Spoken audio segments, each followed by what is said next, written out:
I have an amazing session right now, an amazing panel, and I want to introduce the moderator of this panel, Jim Lewis. He's a senior fellow at the Center of Strategic and International Studies, and Jim is going to introduce the amazing people that are going to participate in that panel.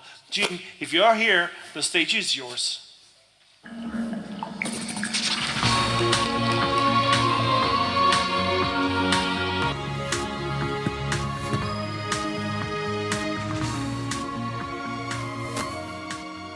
Going to be a good panel, so thanks for sticking around.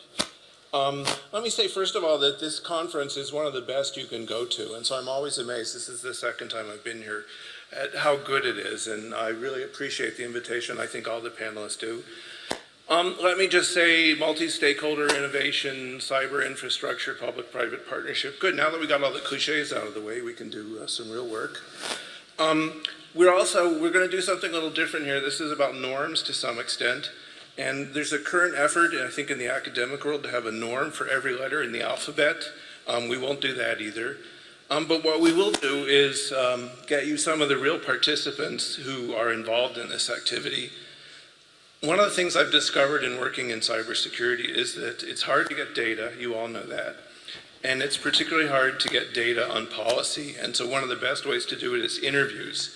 So I want you to think of this as a series of interviews with some of the real experts. And we're very fortunate to have with us today Karsten Geier, I'm reading his title, head of the Cyber Policy Coordination Staff, Federal Foreign Office, Germany. More importantly, he was the chairman of the recently concluded GGE. And you'll give him a round of applause when he walks on, but he really deserves it for putting a huge effort into this, this thing that just ended on Friday. So he's going to talk to us a little bit. Karsten, are you around?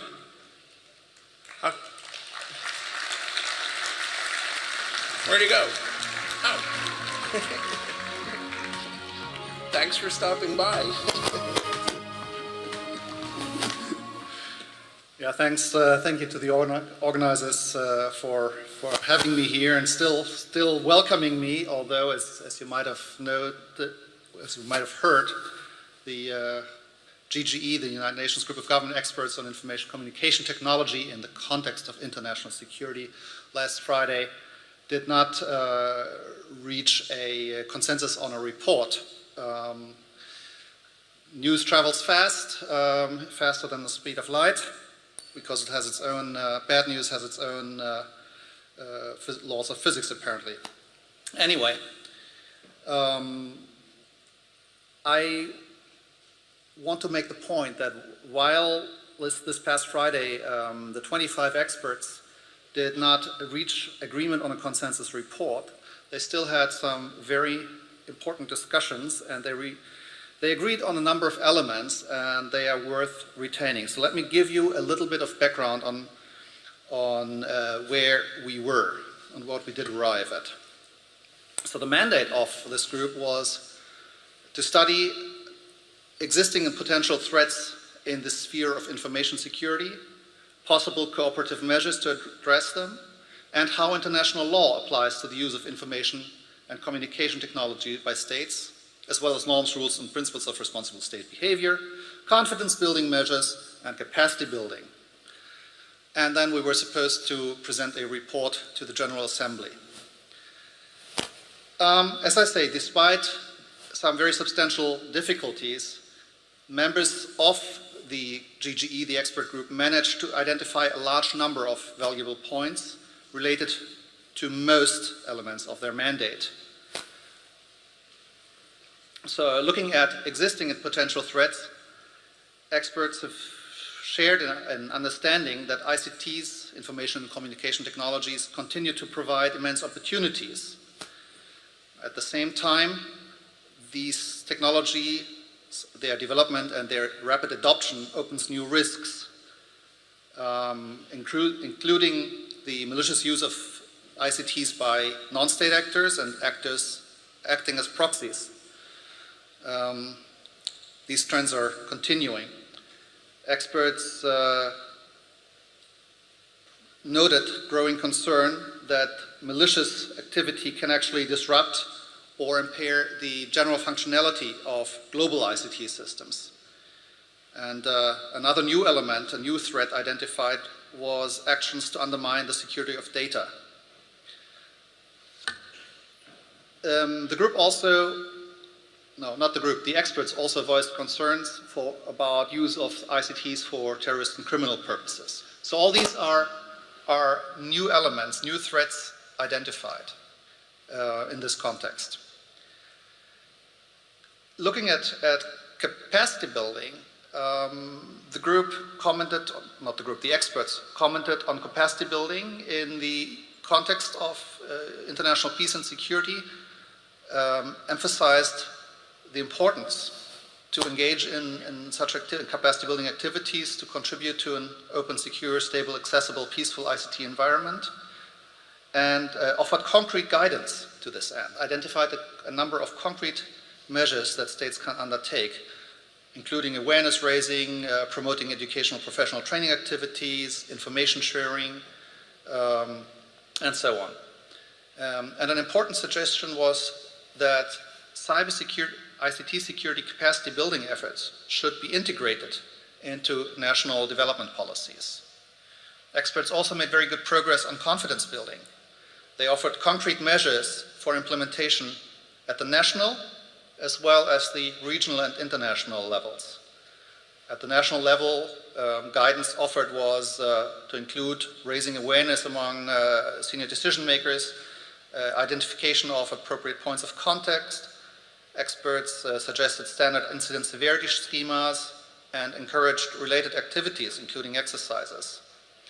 At the international and regional levels, ideas developed included templates and procedures to facilitate information requests between states about serious ICT incidents, activities on preventing, responding, and managing serious ICT incidents, dialogue with all relevant actors, exchange of good practices. Equally, GGE discussions saw a number of very helpful observations on binding norms, rules, and principles. So the experts have offered recommendations to support implementation of the voluntary non-binding norms of responsible state behavior that were presented in the 2015 report of the group of government experts.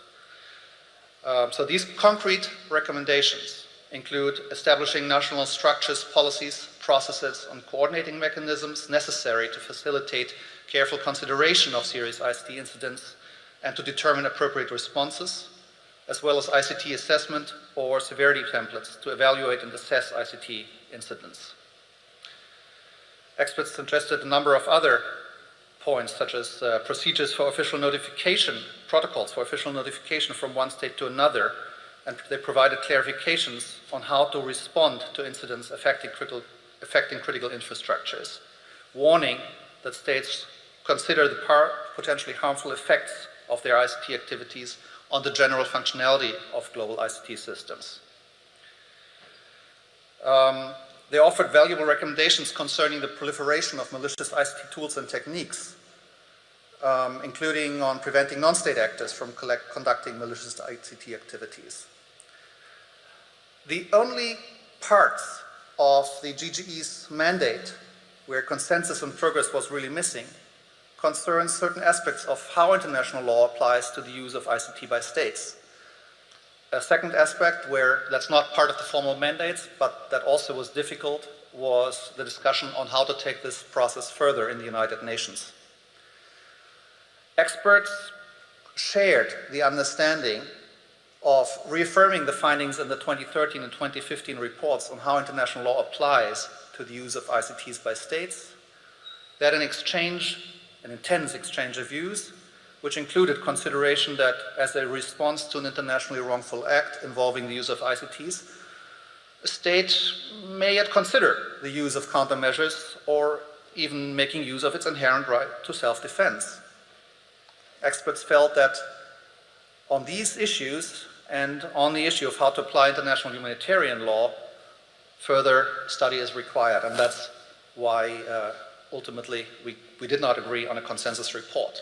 So the question is how to proceed from here. At the end of the deliberations, the overwhelming majority of experts in the GGE confirmed that they could work on the basis of a draft report put forward by the chairman, and that this text seemed ready for consensus with minor changes. The deliberations of the group have not been formally concluded. And this opens a variety of avenues which I, as the chairman of the group, am still exploring, including with the help and at the request of the United Nations High Representative on Disarmament. Jim, I think I'll stop it here, and I would very much enjoy having a discussion on how to take this process forward. Great. Thank you, Karsten. Okay, so we're going to have a panel. They're old friends, so I'm not going to give you their bios. We're going to run a little bit over since the session right after lunch ran a little bit over, but we're going to try and pick it up. You guys aren't supposed to walk on until I introduce you.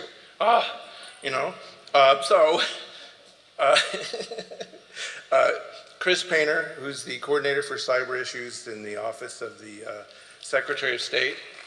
Thank you.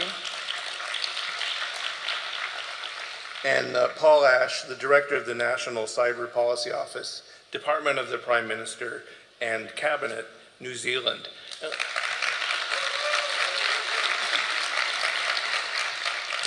He paid you to do that, didn't he? Hey, I've known all these guys for years. This is going to be a good conversation, but we are going to pick up where Karsten left off, which is, has the 2010 process, we began this process of developing norms really about 7 or 8 years ago on a global basis. Has it reached its end? What do we do next? Do we need to think about a like-minded approach, as Tom Bossert said yesterday?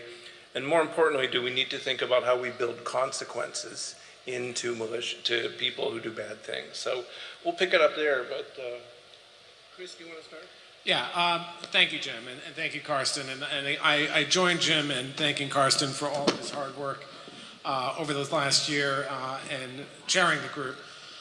The group didn't reach consensus on this important issue of how international law applies in cyberspace. And that's an important issue because I think this is an issue we've been talking about for over 10 years now. So it's not that the conversation isn't mature. There's just some countries who really don't want to reach the conclusion of how international law applies. And as my colleague who was our representative of the GG said, it's unfortunate because I think that might belie a belief that they want complete freedom of action. They don't want the structures that have brought us peacefully in the last 100 years to go forward to really apply to cyberspace in the way that could be a stabilizing factor. And so that's troubling. And the fact that that conclusion wasn't reached is not insignificant. And there's more work to be done there. I think we do need to continue to think about those issues, and we shouldn't abandon those.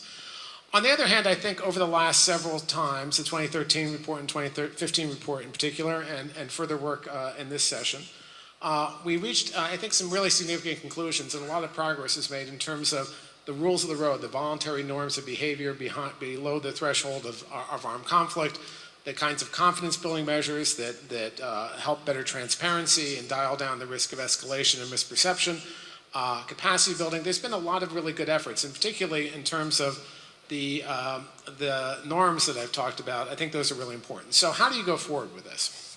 Well, we have already been talking even beyond the GG. The GG is an important venue, but it's not the only venue. For instance, this year in the G7, the foreign minister statement had, I think, a more fulsome explanation of how international law applies. In terms of norms, we've been trying to get other countries beyond even the 25 that were in this GG to really embrace this stability framework, international law, norms, and confidence-building measures, to embrace this because it really isn't just for the developed world or a small group of countries, it's really for countries around the world. And then, as you heard Tom Bossert and Rob Joyce say just yesterday, the idea of these norms, the idea of these rules of the road, is that they really set expectations for states in cyberspace. So the next step, in my view, is that we continue to work with like-minded countries around the world, and that like-minded group could be very large, to pursue affirmation of those norms, but then use them as the foundation for deterrence, so that we can band together collectively as countries who embrace those concepts against bad actors. People say, what's the use of norms? I've heard this argument, what's the use of norms when people violate norms? Well, people violate norms in the physical world. I think the Ukraine, for instance, the invasion of Ukraine is a good example of It doesn't mean we don't abandon norms just because they're violated in the physical world, and it doesn't mean we abandon norms because they're violated in the cyber world. But if we can get countries to agree and then work together to sanction transgressors using a whole range of different tools, our trade tools, our law enforcement tools, our diplomatic tools, and creating new tools, thinking of new consequences that we can work on together, sort of a flexible group of countries. That is, I think, where we're going next.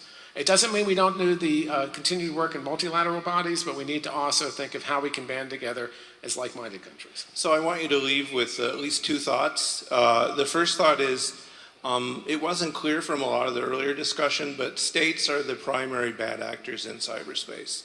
And no non-state actor has the capability to launch the most damaging cyber attack. And when we think about espionage, it's clearly states. And when we think about cybercrime, there are one or two states that are in the lead in promulgating or using cybercrime as a tool for state power.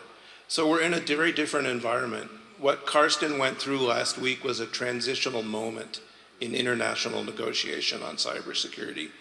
And I think what we need to think about now is not only what did we do next, and I'm going to ask Paul this, how do we deal with a situation where we are in a kind of conflict, where we have people who are opponents, where they don't agree with us on, as Chris said, the rules and the structures that we put in place more than 50 years ago.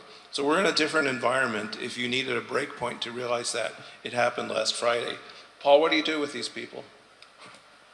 Well, thanks, Jim. I think I'd preface my comments by saying there's the potential for, catastrophizing what happened last week. I think we're at somewhat of an inflection point in terms of how we think about state behaviour and how we operationalise the really good work that the two previous GGE reports delivered.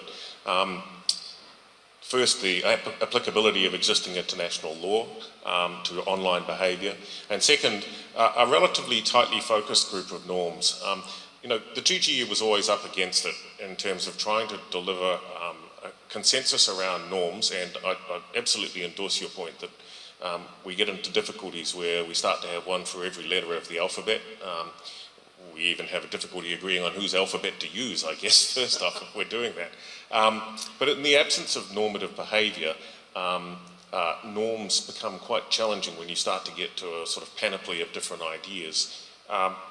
What that leaves us with, I guess, is two reports that really set out the basis amongst a small group of experts, and I think it's important to remember that we've gone from 15 to 20 to 25. We don't have a whole range of states having participated actively in that debate yet.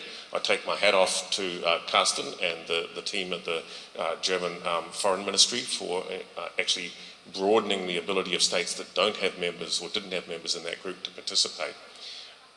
From here, the question, I guess, is how do we take the good work that's been done there and elsewhere in the Global Conference on Cyberspace series and in a number of other discussions and try and actually operationalise those, see what they look like in practice.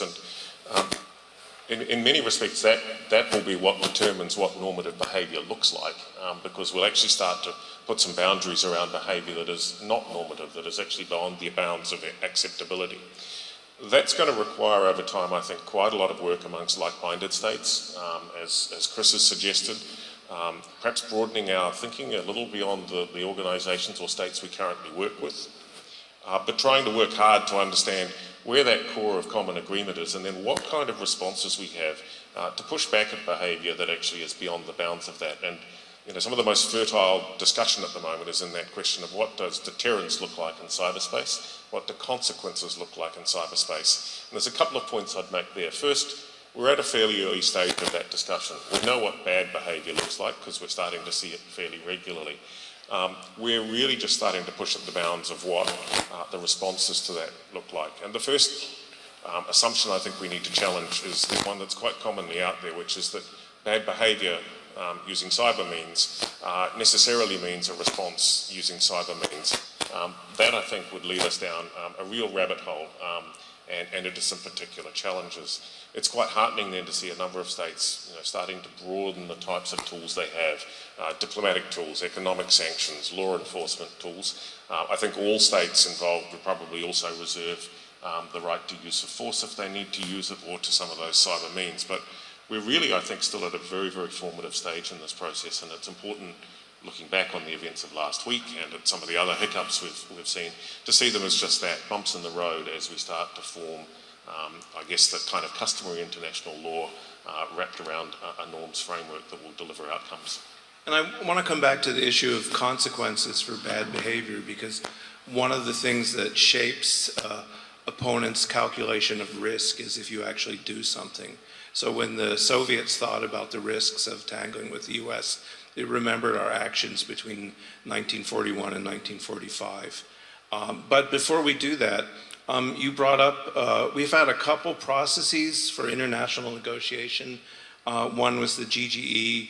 Whether that's over or not remains to be seen, but some of us felt even as early as 2015 that we'd kind of run the string out on that one.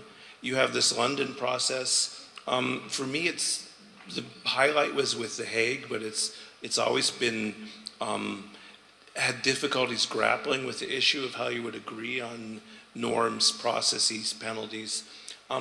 What should take its place when we think about processes? And let me start with Karsten. What would you want to do? Do you need like-minded nations to get together? Sometimes people say, well, you always have to have the non-aligned movement or the G77 involved. But if you do that, you almost guarantee not getting anywhere. So what do you want to do next, Karsten? Jim, it's a bit of the issue of squaring the circle. On the one hand, I believe that we are faced with a global issue because ICTs and the internet are global. And so you need security in the context of a global system. On the other hand, it's very, very difficult to build a consensus involving 193 countries. So you probably need some sort of a combination. I think you need bilateral work, you need regional and like-minded initiatives, but I do think that you also need some sort of a global process. I think you can engineer that. It's not a fundamentally difficult issue, but it takes a little bit of fantasy to do this. But I have to be very clear on this. I do not believe that you can simply set the global process, and the global process of choice for me is the United Nations. You can just set that aside and say we'll go with selected partners and allies only. We're very happy to work in regional and in like-minded contexts, but it can just not replace the global debate. I don't know if we all agree on that, so let's see. So I think it's a combination. I think, of course you're going to have a global debate, and it's going to be very hard to reach consensus on every issue, especially when countries have vastly different views of how they treat cyberspace more generally, where they have different views of sovereignty and control over information. There are going to be some limits. But that doesn't mean that while that process is going along, or we're thinking about how that process should be, and that should be a consensus-driven process led by experts with a focused mandate, not some generally open-ended thing that is majority rule sort of thing. That's not where we really make consensus here. But we have to work in the regional organizations. We have to work with like-minded. And particularly when I think about the deterrence aspect, the consequences aspect, that's where it's most important. We have gotten some good agreement on a set of norms out of the GGE, and I'd say the last thing I want to do is create a norms factory where we're just inventing new and new norms. Yes, there may be things that are not covered because our imagination hasn't hit it, but I think we have a good set now. And that's been agreed, and I think countries are comfortable, and we need to expand the consensus. But when we start thinking about consequences, we have the consequences that Paul raised, and you raised, Jim, but we also think of creatively, how can we do things that are temporary and reversible that will shape the adversary, whoever the adversary is, shape their behavior, that we communicate to them and say, we're going to hold you accountable, and if you don't change your actions, just like you do in the physical world, we're going to keep doing whatever we're doing. And it's better if we do that collectively than alone. And collectively means, and this is a concept we've talked about and I've talked about for a little while, you can think of an analogy, not an exact analogy, an analogy to the Proliferation Security Initiative, where voluntarily countries come together, in that case to stop the transport of fissile material, but in this case to act against transgressors. Flexible, they don't all have to agree in every case, but they bring different capabilities to the table, and then start thinking creatively about what those consequences are. What are the things beyond the tool set we talked about that we can do to hold countries accountable? I think there's a lot of work to be done there, and productive work, frankly, in large group, like-minded, small group, like-minded, bilateral settings like the one we have with Israel, which is where I'm going right after this panel, and with other countries around the world. I think there's a lot of work we can do there. Chris was being coy about who might be the bad guys. So let me do a quick rundown before Paul talks. For the United States and probably for the UK and maybe for some others, it's Russia, China, Iran, and North Korea. And for Russia, China, and Iran and North Korea, it's the US and probably the UK. So there's clear lines in this space. And to some extent, other people are unfortunately involved in it. In Germany's case, in New Zealand's case, I think some of the countries I named do have strategic objectives to inflict harm on you. So I don't know where that leaves us. Maybe, Paul, you want to pick that up? And then Karsten. Well, by your list, Jim, thankfully it leaves Karsten and I among the good guys, which is a nice feeling. And I thought about it. I think the challenge here is to avoid leaping to hasty conclusions about how we actually take this work forward. And to, this isn't a binary choice between a multilateral approach or each to their own going forward. And if we look back at the lessons of history, whether we're in trade policy, for instance, or in security policy, it's taken us quite a while using a range of tools, whether they're multilateral, they're regional, bilateral, or whether they're just collective security tools with coalitions of the willing, to actually take the debate forward where we've had new types of threat to grapple with, or in the trade arena where we've had to actually work our way bit by bit through some of the complications of trade policy. And I think there's something in that. We should be looking to build as many tools into our toolkit as possible as we take that forward. There are some caveats I'd place around that, though. From my government's perspective, I certainly don't think we're in a position where we think we should be stepping forward into a negotiation of some form of treaty. We're some step back from that at the moment because we really are still trying to understand what a number of the main actors in this area are doing. We're still building that picture. We're still building a picture of what the capabilities of cyber activity are. And we could find ourselves actually, if we're not careful, locked into some pretty poor outcomes with unintended consequences if we push directly into that multilateral treaty space at the moment. So I think from our perspective, that discussion needs to continue, but stepping in there at the moment would not be a good place to go. That leaves us with a range of other discussions. There's been useful confidence building work going on in a number of regional organisations. We do that in the ASEAN Regional Forum with a range of partners. I know the OSCE has done the same. And again, that's illustrative of the challenge we have. Those early discussions in those fora tried to draw on confidence building measures from an earlier era and from earlier threats, and we pretty quickly found they didn't work. We needed to be looking for new solutions, and I suspect that will be best done by groupings of like-minded organisations and states coming together to really test the boundaries of the tools we have. The ones I've named are pretty traditional, but there may be others in the technical realm or elsewhere that we can start to pull together if we've got that core of countries working together. That's not to say we also disregard the need to reach out beyond the like-mindeds and actually have conversations around the points where we differ with other states as well. And that's going to be quite important to keep those communication channels open as we try to understand how we get to a better place of relative stability in cyberspace. I just agree with Paul in the terms of some calls for global conventions in this space are binding conventions. The problem is some countries, and Russia and China are among them, this is something they've been advocating for over 15 years. And they've advocated for a lot of reasons, but one of the reasons is to do something I think as democratic societies we don't do, which is trying to control information. The information itself is a threat, not the attacks and the intrusions that we're worried about. So it's very dangerous to go down that road. It doesn't make sense. There's lots of other reasons it doesn't make sense. So we had to be cognizant of that. But I also say you can also build consensus from the ground up. So for instance, we reached an agreement with China not to steal our intellectual property for purposes of commercial, to benefit their commercial sector.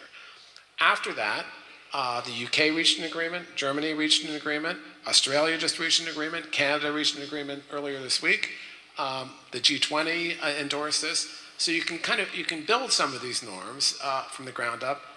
the useful work of the GGE was getting some agreement among the P5 and other countries on things like don't attack the critical infrastructure of another country that provides services to the public absent wartime. Wartime, there's a different set of rules. But we can take that forward. We can take that forward in regional and bilateral agreements or arrangements. I think all three of the countries here agree that the idea of a multilateral treaty, formal binding treaty or a global treaty, is at a minimum premature. But more importantly, I think we do have a little bit of a dispute about how do you make progress. So the idea of having discussions with on a global basis and with all countries, great idea. It's kumbaya for me. But if we're going to get agreement on enforcing norms or pushing norms, does it have to be like-minded? And Karsten, why don't we start with you on that one? Jim, let me try to slightly change the tack here. Chris earlier talked about the consequences of norm violations or rule violations. And I think he's right that it's quite important among like-minded partners to agree on those. I would add, though, that you have to be quite clear in the understanding also on the other side, what the rules are that should not be violated, and B, what the consequences are. The problems, this is getting us into the issue of deterrence. The problem with deterrence by retaliation, which is a traditional narrow definition of deterrence, deterrence by retaliation doesn't necessarily work terribly well in cyber because the offender always hopes that he can hide behind the attribution problem. That's why you've come to a wider concept of deterrence where cyber is concerned, where you also include issues not only of deterrence by denial, but also of entanglement and even of taboo.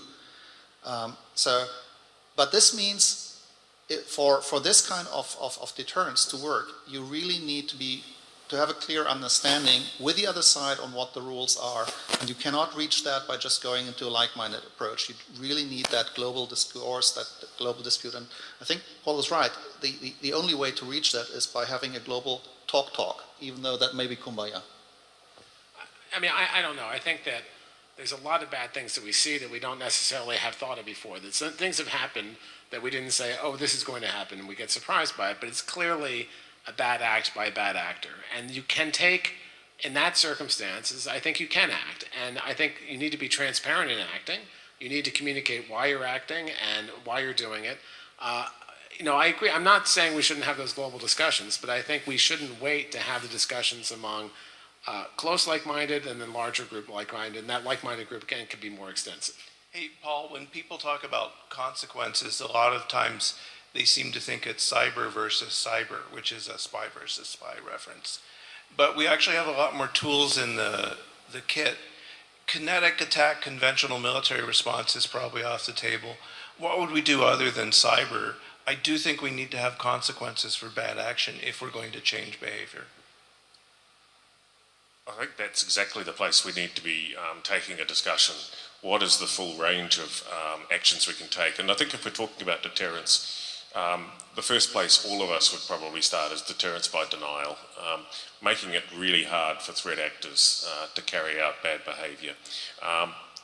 The deterrence by, I would prefer the term punishment or deterrence by consequences rather than retaliation, because I think retaliation brings the perspective that you're looking at a tit-for-tat response, and we need to be far more creative with our toolkit. That can range from a whole range of diplomatic activities, and we've seen it in public, people being expelled or pushed back. We've seen statements of concern. In private, the conversations tend to be much more direct, and those are going on quite actively, and I think that's actually a very helpful, useful thing. We're starting to see the beginnings of some thinking around what economic sanctions look like and how you start to put those into place for bad behaviour. There's a whole range of those tools that can be pulled out. I guess the other piece I would say that is going to be quite important in that discussion is the emerging conversation around what collective security really looks like in cyber, because we've had 70 years of that conversation where it comes to conventional threats. we are right at the front edge of what that looks like for cyber, and we saw that with some of the NATO discussions after Estonia's issues back in the mid-noughties. We are yet to work out how that looks, and in a sense that's really one of the places where there's discussion around existing international law applying online, where the rubber hits the road on that, because we actually have to understand what thresholds we're going to hit for applying some of those existing pieces of international law around collective security. And we want to come back to the question of attribution and evidence, but before we do that, let me ask one for all three. One idea that's been suggested is that you disrupt or slow the bad actors' access to the internet. And the objection to that has been that, well, we don't want to destroy the sanctity of an open, free, global internet. Which one is more important, punishing people or keeping this sanctity of the internet? Do you have any views on that? Karsten, do you want to start, or Chris?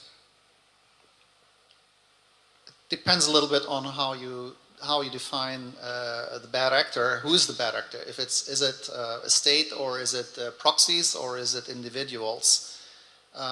If you want to really decouple an entire state from the internet, or slow down internet services for an entire state, that's of course a fairly big tool to use. I thought a much more nimble response was actually what happened in response to the DNC hack, when indicators of compromise were made public, which I think did hurt the actual bad actors, but didn't affect the integrity of the system.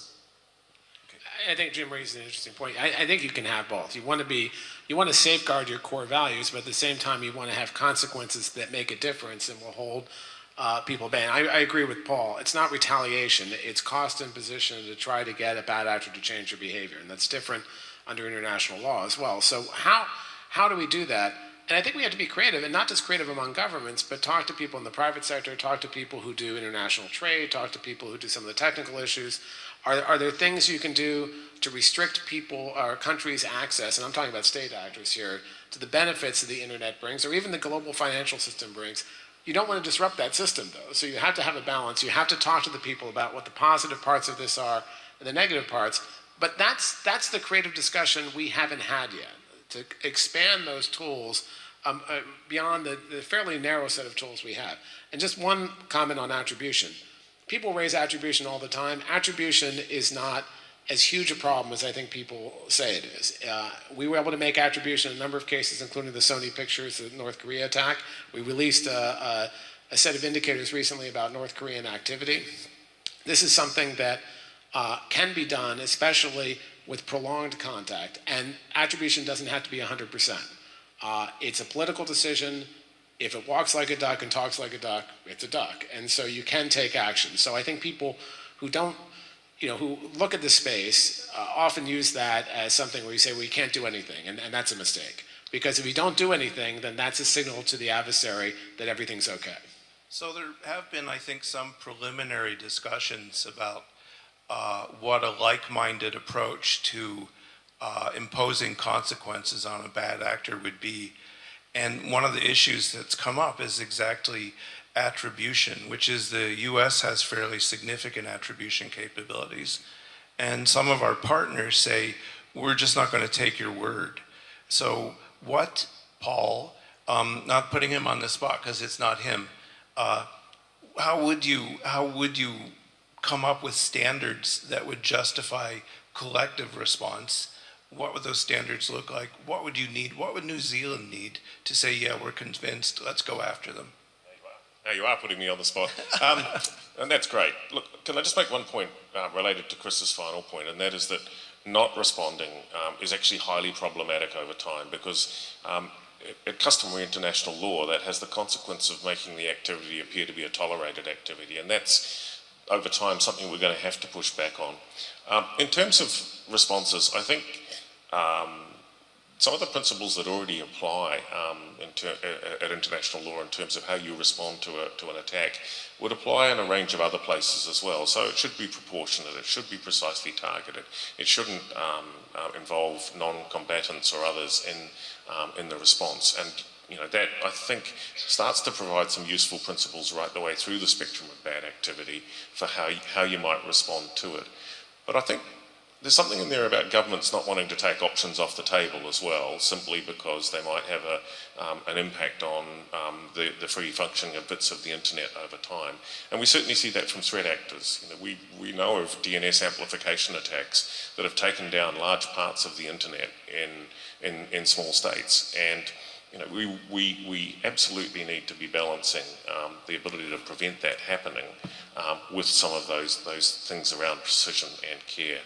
I guess the key thing I'd say is that the thresholds for that, the accepted practices for that, will only emerge from a really robust set of discussions, both with those with whom we are very like-minded and actually with those with whom we're not. Because if you think about deterrence, it's very difficult to deter unless there is at least some overlap of understanding around what acceptable behaviour looks like. And we should work with like-mindeds on the sort of full circle and with others on where the Venn diagram overlaps. One of the things I like about cyber attack, and that doesn't always come out, is it's very precise. You can specify a particular target, and it's reversible if you choose. So that strikes me as an ideal mechanism for helping people understand the consequences of bad behavior. But we're at the end of our time. What I'd like to do is start with Karsten and go down the row and get people to talk about what do we do now. We're at a transitional moment. We need to think about like-minded global engagement and consequences. Karsten, what do we do? Just looking at the GGE process, it ain't over till the fat lady sings and she hasn't sung yet. If I may make two remarks, one on attribution. Legally, I agree, every country has the right to do its own attribution, but politically you also have to be able to convince others, and we have a problem there. And on tools, I just wanted to outline, and on responses, I just wanted to outline the European Union recently took an important decision. The European Council agreed to continue working on what they call a cyber toolbox, which outlines a variety of possible responses to malicious cyber actions. So I would encourage everybody to have a look at that. I think it's a quite useful set of instruments that others might also find instructive. Chris, and quickly because we got to move along. So I think, as we said in the beginning, I think there are multiple tracks for this, and I actually think the beginning of this conversation with like-minded and building a flexible coalitions to take action is an important thing that really needs to start and start now. And so those are conversations I look forward to having, while at the same time trying to advance the ball in terms of how international law applies, getting more acceptance and norms. None of these are exclusive, but I think we really need to move to that stage of how we work to go against transgressors, to have, really frankly, a more stable and peaceful cyberspace for everyone. Any final thoughts, Paul? I think work with what we've already achieved around application of existing international law around norms, and seek to grow that out from the core of organisations and countries that actually buy that as an approach, and accept that at times we're going to trip up and stumble. This is new for many of us, and we've been through that before with security issues where we have to work through things, see what works, see what doesn't, maybe even fail fast at some of it. So one of the problems we have is that the public discussion of cybersecurity lags behind the political reality. And I hope that next year we can have a similar dialogue, but we'll be in a very different place and talk about process, consequences, norms, and what the right grouping is. With that, please join me in thanking our panel